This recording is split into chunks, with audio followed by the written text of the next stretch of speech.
या साहित्याच्या पारावर तुम्हा सर्वांचं स्वागत. पहिल्या भागाला जो तुम्ही भरभरून प्रतिसाद दिलात तो प्रतिसाद आमचा उत्साह वाढवणारा आहे आणि त्यासाठी तुमचे मनापासून आभार. मराठी साहित्यात नाटक, कथा, कादंबरी, कविता असे अनेक साहित्य प्रकार अतिशय संपन्नतेने हाताळले गेलेत. आजही भरभरून लिखाण होतंय. आपल्या अभिव्यक्तीसाठी साहित्यिक एखादा प्रकार निवडतो. मग जे न देखे रवी ते पाहणारा कवी असू दे किंवा सर्वसाक्षी कादंबरीकार, तो स्वाभाविकपणे व्यक्त होतो, वाचक त्याची अनुभूती घेतो. हे त्या दोघांच्या परस्पर संवादाचं वर्तुळ आहे.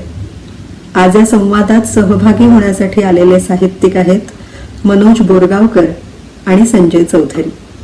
साहित्याच्या पारावर आज आपल्याशी गप्पा मारण्यासाठी आलेले आहेत लेखक, कवी आणि कादंबरीकार श्री मनोज बोरगावकर. सध्या त्यांची गाजत असलेली बहुचर्चित अशी कादंबरी म्हणजे नदीष्ट. अनेक दिग्गजांनी याविषयी आपली मतं व्यक्त केली आहेत. अमृता सुभाष असं म्हणतात की नदीष्ट वाचून मन शांतावल्यासारखं झालं. अभिनेते, कवी किशोर कदम उर्फ सौमित्र म्हणतात आत्तापर्यंत मराठी साहित्यामध्ये कधीही अनुभवायला न आलेला नदीचा वर्जिन तळ ट्रिमेंडस पॅशनने या साहित्यामध्ये आपल्याला अनुभवायला येतो. नदीला रोज भेटायला जाणाऱ्या माणसांची जमातच वेगळी असते आणि या जमातीचं प्रतिनिधित्व करता आहेत मनोज बोरगावकर. हजारो वर्षापासून नदी वाहत असते. मानवाचं माणूस होणं तिने पाहिलेलं असतं. संस्कृतीचं हे संचित ती खोलवर आपल्या डोहामध्ये जपून ठेवते. जो या डोहापर्यंत पोहोचू शकतो त्याला नदी आपलं अंतरंग उलगडून दाखवते. नदी त्याच्याशी संवाद साधते. या डोहात बुडणं, डोहापर्यंत पोहोचणं हे मनोज बोरगावकर यांना सहज जमलेलं आहे. ते म्हणतात नदी, आई आणि स्त्री या तिन्ही गोष्टी मला सारख्याच नितळ वाटतात आणि म्हणून या तिन्हींविषयी लिहिताना माझ्या शब्दांची सुद्धा पायरी कधी घसरता कामा नये याची मी पुरेपूर काळजी घेते. या नदीच्या काठी फिरताना निसर्गाची अनेक रहस्य त्यांना उलगडली. अनेक माणसं त्यांना भेटली.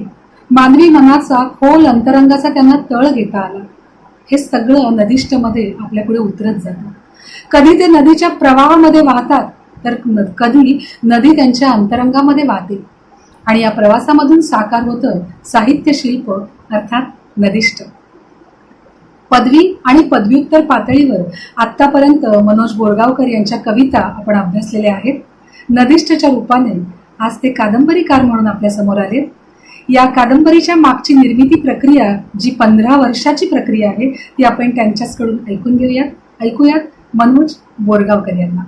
नदीष्ट या कादंबरीच्या निर्मिती प्रक्रियेविषयी बोलताना मागचा 15 वर्षाचा काळ माझ्या डोळ्यासमोरून सरकून जातो.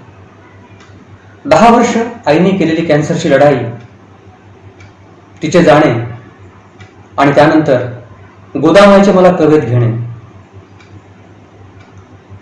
मला नेहमी वाटत आलंय आपण स्त्रीच्या गर्भापर्यंत गेलो पण आपल्याला गाभ्यापर्यंत जाता आलं नाही. त्याचप्रमाणे नदीच्या गर्भापर्यंत आपण गेलो आहोत, गाभ्यापर्यंत मात्र आपल्याला जाता आलं नाही. माझी अवकात ती केवढी. नदीष्ट लिहिताना माझी अवकात ती केवढी.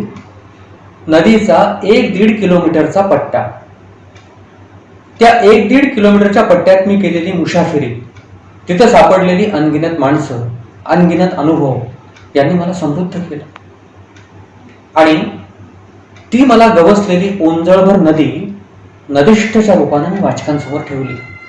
मला माहित आहे नदीष्ट म्हणजे नदी काठावरची फक्त कागदावर उतरलेली कणभर वाळूच आहे. कसले कसले अनुभव, कसली कसली रहस्य नदीनं माझ्यासमोर साक्षात केली. आपण नेहमी म्हणतो की आपण फार संवेदनशील आहे, माणूस आणि कलावंत फार संवेदनशील असतात, पण मला वाटतं निसर्ग इतकं संवेदनशील आपल्याला कधीच होता येणार नाही. नदीच्या किनाऱ्यावर घडलेला एक प्रसंग आहे जो नदीष्टमध्ये आलाय की एक चिंचेचं झाड आहे जे रोज येता जाताना मला भेटतं. त्या नदीच्या झाडावर एकदा माकडांनी भुकेल्या हरणांसाठी चिंचा पाडलेल्या मी डोळ्यांनी पाहिलाय आणि 2 महिन्यांनी त्याच माकडांनी एका पाडसाला खाऊन टाकलेलं मी सुद्धा डोळ्यांनी पाहिलंय. खूप हताश निराश झालो होतो मी त्यावेळी माकडांची ती करामत पाहून. पण माझ्यापेक्षा ते चिंचेचं झाड खूप हवालदिल झालं होतं. किती संवेदनशील असतात ही झाडं. जे झाड आम्हा 15-20 लोकांना दरवर्षी चिंचा द्यायचं, आमच्या वर्षभराच्या चिंचेची बेगमी करायचं, माकडाच्या आणि हरणाच्या त्या प्रसंगानंतर तो चिंच कधीही बहरला नाही. ही संवेदनशीलता फक्त निसर्गालाच जमू शकते. त्यात सगुणाचं पात्र आहे. सगुणा ही तृतीयपंथी, सगुणा हा हिजडा. एक दिवशी छुटपुट दंगल झाली होती. मी ट्रेनमध्ये प्रवास करत होतो आणि ट्रेनच्या डब्यात ती शिरली. तिनं माझ्याकडे पाहिलं, मी नजर चुकवली. ती माझ्याजवळ येऊन बसली. मला म्हणाली, तुम्ही आम्हाला काय म्हणता? मी म्हणालो, आम्ही तुम्हाला हिजडा म्हणतो. ती करून हसली आणि म्हणाली, डब्यात चढल्यानंतर आपली नजरानजर झाली. मग नजर कोणी चुकवली, तुम्ही का मी? मी म्हणालो, मी चुकवली. मग हिजडा कोण, नजर देणारा का नजर चुकवणारा? सगुणाने विचारलेला तो प्रश्न मला अख्ख्या समाज व्यवस्थेला विचारलेला प्रश्न वाटत राहतो. सगुणा त्यांच्या भाषेत मला गिरिया म्हणून पाहायची. गिरिया म्हणजे हिजड्यांनी ठेवलेला पुरुष. पण तिचं चांगुल पण इतकं अफाट होतं की ती कधीही माझ्याशी वागली नाही. नदीच्या त्या काठावर जंगलात झाडीत आम्ही तासचे तास बसायचो. पण सगुणाच्या वागण्यातली अदब कायम मनात राहिली. आणि म्हणून जेव्हा कादंबरीचा विचार पुढे आला, या घडणाऱ्या सगळ्या घटना मी घरी येऊन बायकोला सांगायचो, गौरीला सांगायचो. गौरी म्हणाली की हे केवढं सुंदर सांगताय तुम्ही, हे डायरीत नोंद का करून ठेवत नाही? आणि त्या दिवशीपासून नोंदी व्हायला लागल्या आणि नदीष्टच्या जन्माची प्रक्रिया सुरू झाली. मला आवर्जून सांगावंसं वाटतं, गौरीनं मला वेळी अवेळी असं नदीवर पोहू दिलं नसतं तर मी नदीष्ट जगू शकलो नसतो, मी नदीष्ट लिहू शकलो नसतो. मग त्या सगुणा वाचकांसमोर मांडायची. एका व्यक्तीवरून सगळ्या बिरादरीचे तपशील कसे काय आपण हे करायचे, ते तपशील तपासून पाहिले पाहिजेत. मग मी एका हिजड्यांच्या ग्रुपच्या संपर्कात आलो. वर्षभर संपर्कात राहिल्यानंतर त्यांनी मला त्यांच्याकडे यायची परवानगी दिली. मी त्यांच्या वाड्यावर गेलो. माझा प्लॅन असा होता, सकाळी जावं आणि संध्याकाळी परत यावं, पुन्हा दुसऱ्या दिवशी जावं. संध्याकाळी मी जेव्हा परतायला लागलो तेव्हा ती गुरु मला म्हणाली, अरे तेरे को कल आना है तो जाताच काय कोडे? माझ्याकडे फक्त क्षण 2 क्षण होते. मी विचार केला, मी जर आता निघून गेलो तर या लोकांना माझ्यावर विश्वास वाटणार नाही आणि त्यांच्या काळजातल्या गोष्टी त्या माझ्यासमोर मांडणार नाहीत. मी राहायचं ठरवलं. दिवसभरात मी त्यांचा तो वाडा पाहून घेतला होता. वाड्याच्या काही खिडक्यांना गज नव्हते. प्रसंग आला तर आपल्याला इथून उडी मारून पळून जाता येईल एवढी मी माझ्यापुरती सोय करून ठेवली होती. मी थांबतो म्हणल्यावर त्या गुरुने माझ्या गालावर हात फिरवून तिच्या कानशिलावर अशी कडकड बोटं मोडली ना की त्या बोटांचे आवाज आजही नदीष्टभर घुमत राहतात असं मला वाटतं. काय रिवाज आहेत या लोकांचे, आपण यांना वंचित समजतो, पण त्यांचे एक एक रिवाज पाहिले तर ऊर भरून येतो. गेल्या त्यांनी मला जेवायला बसवलं.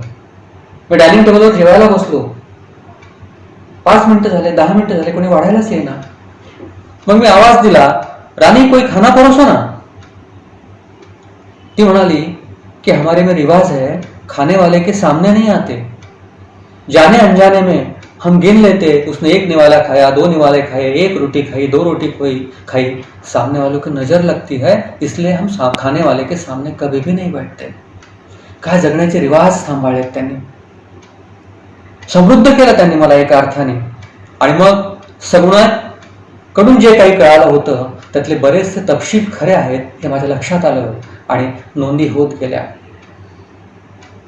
केवढी रहस्य नदीनं माझ्यासमोर उलगडून ठेवली निसर्गाची. आपण लहानपणापासून ऐकत आलेलो असतो की मोर खूप ऐटदार चालतो, मोराची चाल खूप ऐटदार असते, पण ती का ऐटदार असते याचं रहस्य नदीनं माझ्यासमोर उलगडलं. एक दिवस भल्या पहाटे पाऊस पडलेला होता. मी नदीवर गेलो पोहण्यासाठी आणि नदीच्या मऊशार वाळूत मोरांच्या पावलांचे ठसे उमटलेले होते. मी रांगत रेकत त्या मोर पावलांचा पाठलाग करायला लागलो.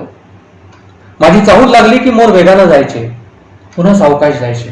माझी चाहूल लागली की वेगानं जायचे, पुन्हा सावकाश जायचे. मी बाजूची काडी घेऊन मोर पावलाच्या चालण्यातलं, त्यांच्या पावलांच्या ठशातलं अंतर मोजायला लागलो.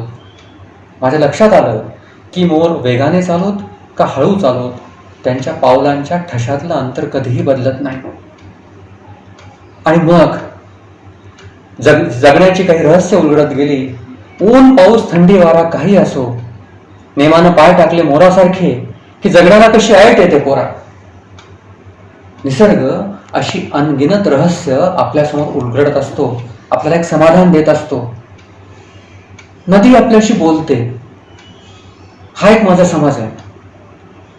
आणि कोजागिरीच्या एका रात्री 11:30 वाजता अनेक मृत्यूच्या कहाण्या अंगावर घेऊन वाहणारा काळेश्वरचा डॅम मी पोहून पार केला होता.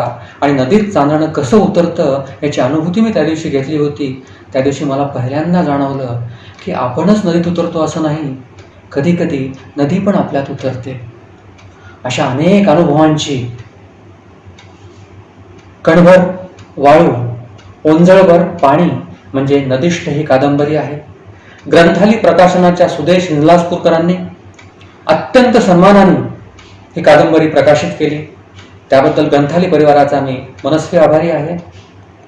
विनायकदादा पाटील यांनी ज्या मायेनं या कादंबरीसाठी माझ्यावर प्रेम केलं, किंवा त्यांच्यामुळेच ही कादंबरी प्रकाशित झाली असं मी म्हणेन.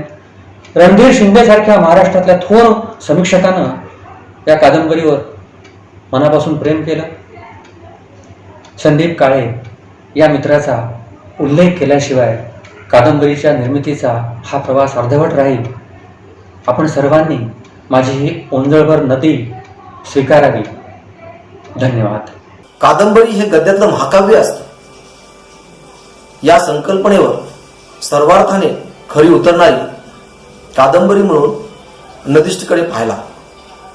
महाकाव्यामध्ये निसर्ग व माणूस त्यांच्या विकार व विकृतीसह येत असतो. त्याचे सगुण निर्गुण रूप दृग्गोचर होत असते. अगदी तसंच नदिष्ठमध्ये साकार झालेला आहे.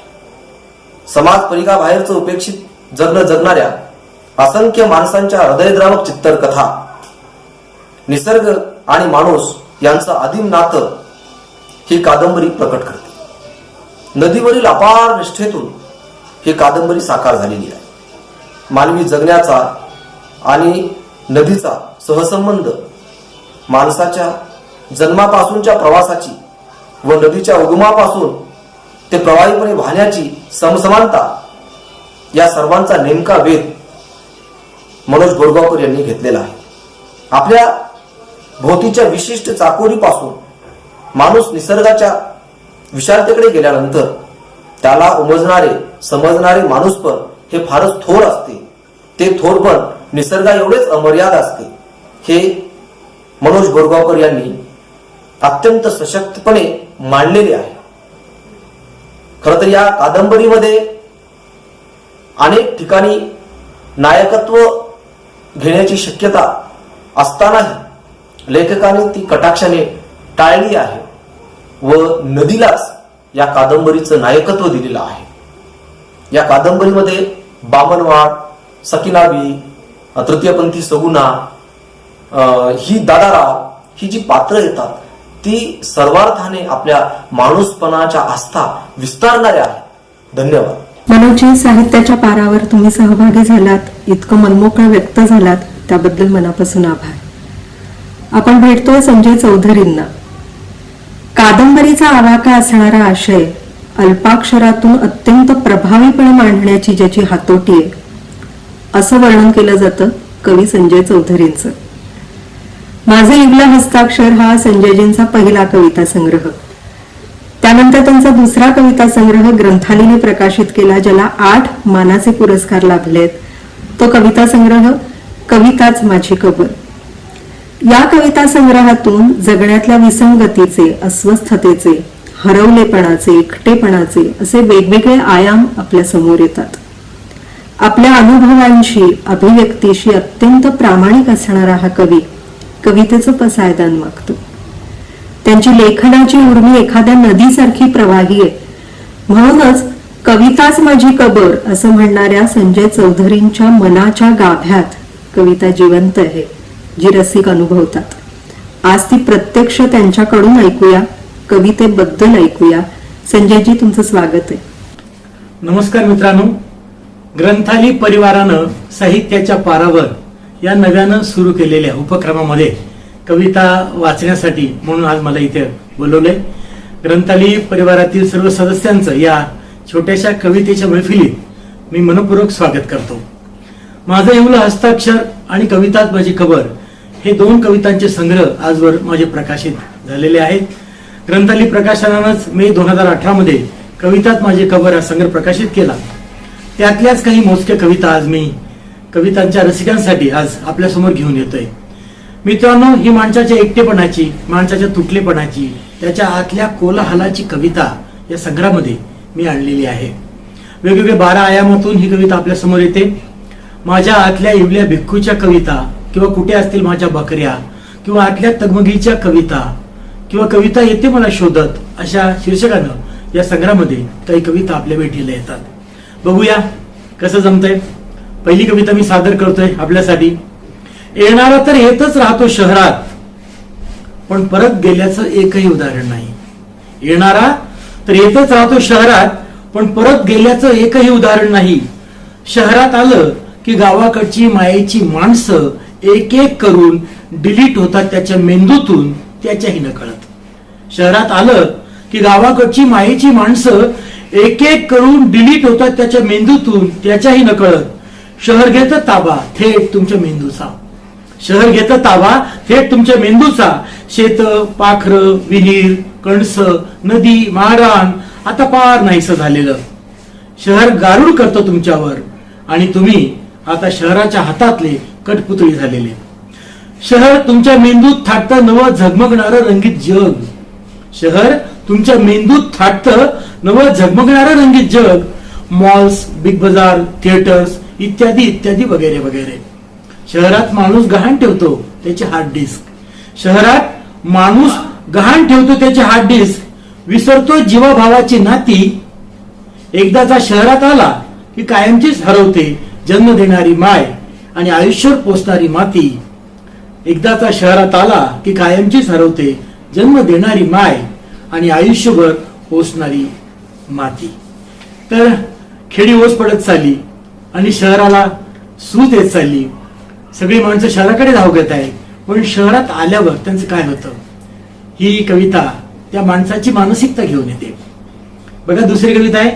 शोधत राहतो आई भाकरी परतवतानाचा खरपूस वास. शोधत राहतो आई भाकरी परतवतानाचा खरपूस वास, आणि भाकरीच्या पोपड्यातून बाहेर येणारी वाफ. लाल भडक कोळशावर भाकरी फिरवताना भाजले गेलेले तिचे हात मी केले चितेच्या हवाली. आई नाही आता. लाल भडक कोळशावर भाकरी फिरवताना भाजले गेलेले तिचे हात मी केले चितेच्या हवाली. तिच्या सोबतच गेली भाकरी, तवा, चूल, सरपण, घरपण. तिच्या सोबतच गेली भाकरी, तवा, चूल, सरपण, घरपण. या अफाट विश्वात फिरतय भुकेनं कासावीस तिचं मूल. या अफाट विश्वात फिरतय भुकेनं कासावीस तिचं मूल. हात तरी कोणत्या दिशेनं द्यावी. मी सर्च करतो गुगलवर माझी हरवलेली भाकर. मी सर्च करतो गुगलवर माझी हरवलेली भाकर. आणि शेवटी थकून झोपी जातो डोकं ठेवून कीबोर्डवर. आणि शेवटी थकून झोपी जातो डोकं ठेवून कीबोर्डवर. अशा प्रकारे ही कविता आपल्या आतल्या दुःखाला वाट मोकळी करून देते. याच्यात अजून एक आहे, आम्ही जमत नाही माझे माझ्याशीच. जगाशी तर आपला संघर्ष असतोच, पण एक झगडा आपल्या आत चाललेला असतो. बघूया, कविता अशी आहे की जमत नाही माझे माझ्याशीच, सतत मतभेद तंटे आदळापट, एवढ्या तेवढ्याने बिनसते, येतो हमरी तुमरीवर, धरतो स्वतःशीच अबोला, आत पसरत जाते जीवघेणी शांतता.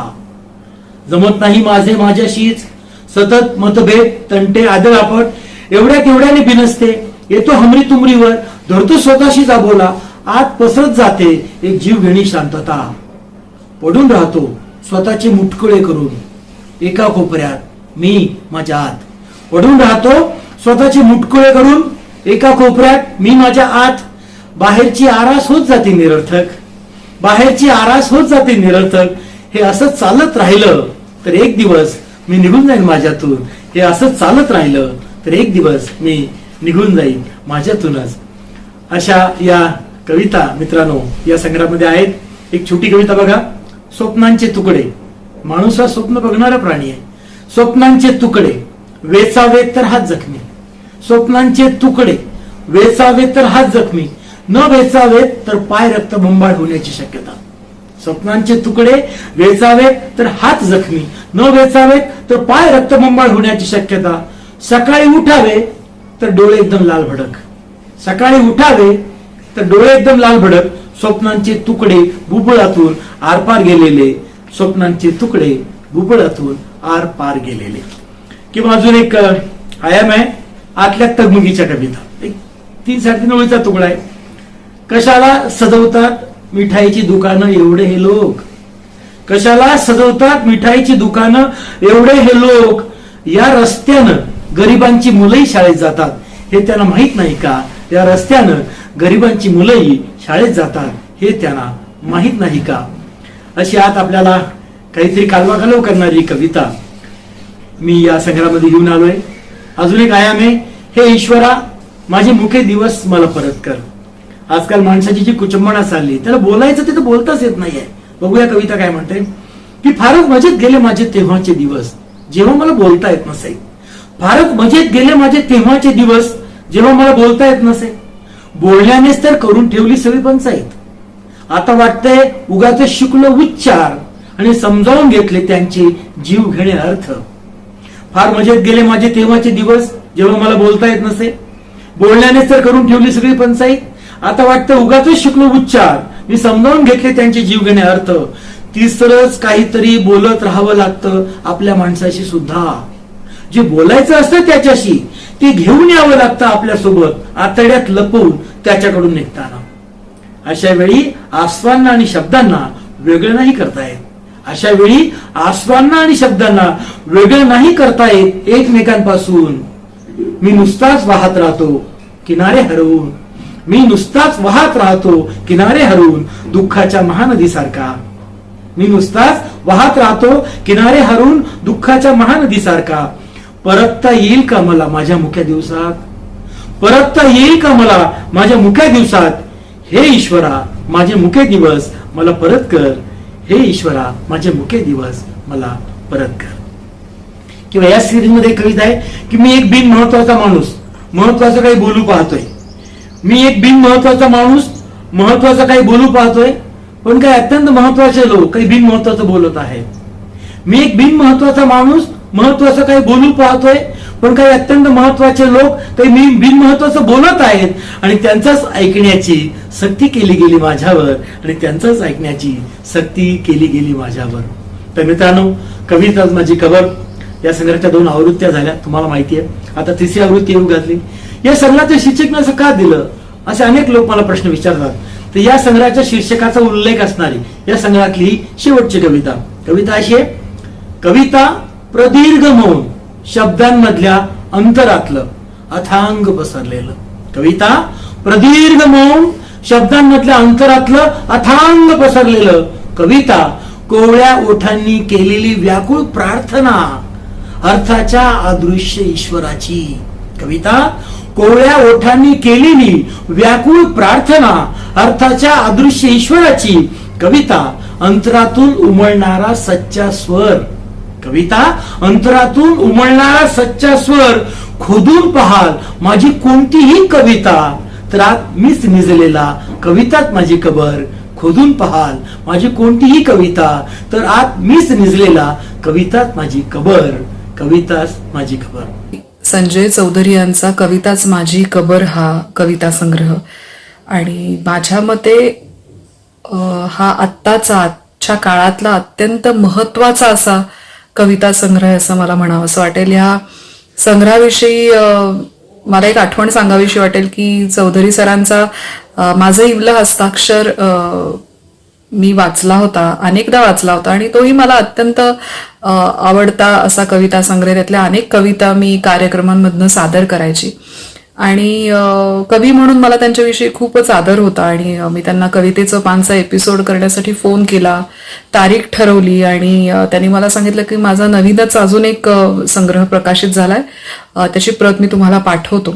आणि त्यांनी ती प्रत पाठवली. आमची शूटिंगची डेट ठरली होती साधारण 2-3 दिवसांनी, त्याच्या आधी एक 2-3 दिवसच आधी माझ्याकडे हा संग्रह आला आणि मी तो वाचायला लागले आणि इतकी हादरून गेले, पायाखालची जमीन सरकणं म्हणतात तसं काहीसं माझं झालं आणि चक्क सांगायचं तर मी आजारी पडले.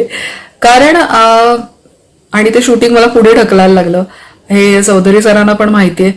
कारण आपण एका चक्रामध्ये, एका भ्रमामध्ये जगत असतो आणि आपल्याला असं वाटत असतं की अरे सगळं छान चाललंय की, पण आपण जे जगतोय त्याचा खरा आरसा आपल्या समोर उभं करण्याचं काम हे कवी मंडळी, साहित्यिक करत असतात आणि ते एक महत्वाचं काम चौधरी सरांनी या संग्रहातून केलंय असं मी म्हणेन. मला याचं वेगळेपण असं वाटतं की वाचकांच्या, प्रेक्षकांच्या पसंतीस उतरण्यासाठी एक आसपास बघितलं तर एक वरवरचं काव्य लिहिलं जात आहे, एक बुळबुळीत काव्य लिहिलं जात आहे आणि किंवा अति आक्रोश असलेलं काव्य लिहिलं जात आहे, ज्याच्यामध्ये तो आक्रोश कधी खरा वाटत नाही बऱ्याचदा असा आहे. पण ह्यांची कविता ही अत्यंत अस्वस्थतेतून येणारी आणि तुम्हाला तितकीच अस्वस्थ करणारी आहे आणि ती अस्वस्थता जरी असली तरी ती महत्वाची आहे असं मला वाटतं आणि ही कविताच महत्वाची आहे.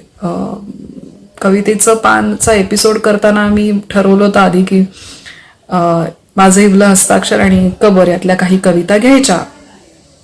पण जेव्हा कबर वाचलं तेव्हा असं लक्षात आलं की हा एक स्वतंत्र विषय आहे आणि त्यामुळे चौधरी साहेबांबरोबर चक्क 2 वेगळे एपिसोड मी केले. एक अख्खा त्यांच्या काही अप्रकाशित कविता आणि माझं इवलं हस्ताक्षर मधल्या कविता आणि कबरचा एक स्वतंत्र एपिसोड केला आणि कबरनी मला खूप दिलंय असं मी म्हणेन. थँक्यू संजयजी, तुमच्याकडून अशा अनेक कवितांची अपेक्षा आहे आणि हे तुम्ही जे लिहून ठेवलंय त्याचं तुम्हाला त्याची नक्की नोंद घेतली जाईल आणि घेतली जावो अशी माझी तळमळीची इच्छा आहे. धन्यवाद. धन्यवाद संजयजी. माणसांची आणि शहरांची तडफड आणि तगमग व्यक्त करणारी तुमची ही संवेदनशील कविता आणि त्याचबरोबर निसर्गाची रहस्य उलगडून दाखवणारी, मानवी मनाचा तळ गाठणारी नदिष्ट सारखी कादंबरी लिहिणारे मनोज बोरगावकर, आज तुम्ही दोघांनी खऱ्या अर्थानं साहित्याच्या पारावर संपन्नता आणली. साहित्याचा पार तुम्हा दोघांनी आज समृद्ध केला. या कार्यक्रमामध्ये वाचक म्हणून आमच्याबरोबर सहभागी झालेले ऋषिकेश देशमुख आणि मधुराणी प्रभुंकर यांचेही मी विशेष आभार मानते. पुन्हा पुढच्या शुक्रवारी आपण याच ठिकाणी भेटणार आहोत 2 नव्या साहित्यिकांसोबत. तत्पूर्वी मी आपली रजा घेते. धन्यवाद.